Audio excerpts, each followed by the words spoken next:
How many times has God wanted something better for my life? For years, we were beach bums. God and me shared a tent with Koala Bear by the river, and we were happy. Happiest I've ever been. And one day, God said to me, Victor, and he looked at me.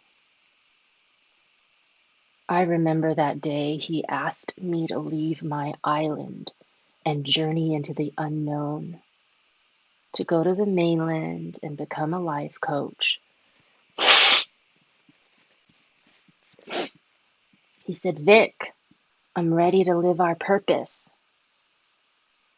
Like, he raised the bar for himself. He didn't want to be a beach bum with me anymore. And he asked me, you coming with? And I said, no. And God, my best friend who could have done so much more with his life, he stayed with me in that tent because I wasn't really ready to climb my mountain of gold. I wanted to stay with my friends.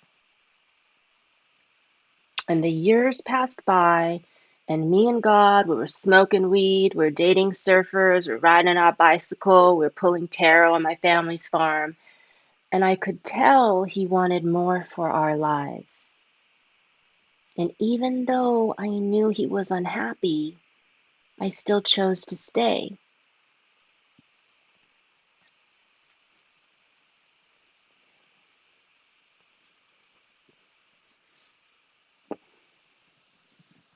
He chose to stay with me, and I held God back. I know this.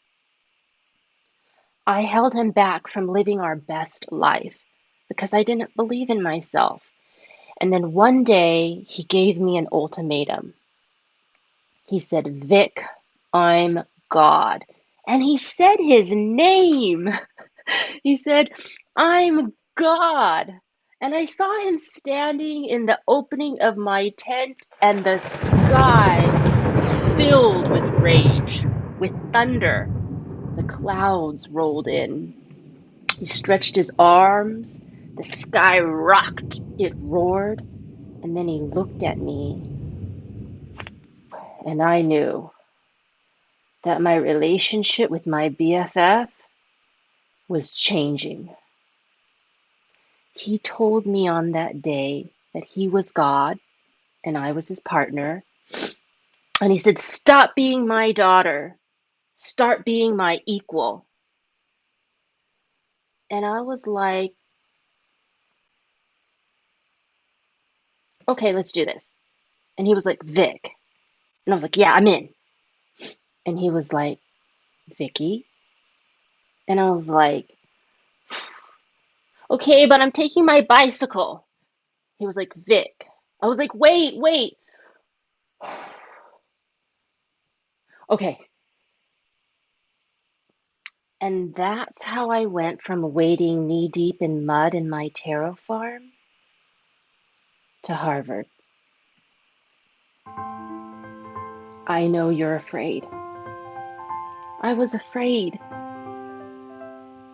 I promise you that when you embrace your fear and step into the unknown, that the person right next to you, God, is afraid too, but he and she is willing to do this with you. And I also promise you that when you get to the top of your mountain of gold, that all the people who couldn't come with you will be down on the bottom of that mountain cheering you on. You never lose your relationships with the people who won't grow with you into your greatness. You just make them proud of you.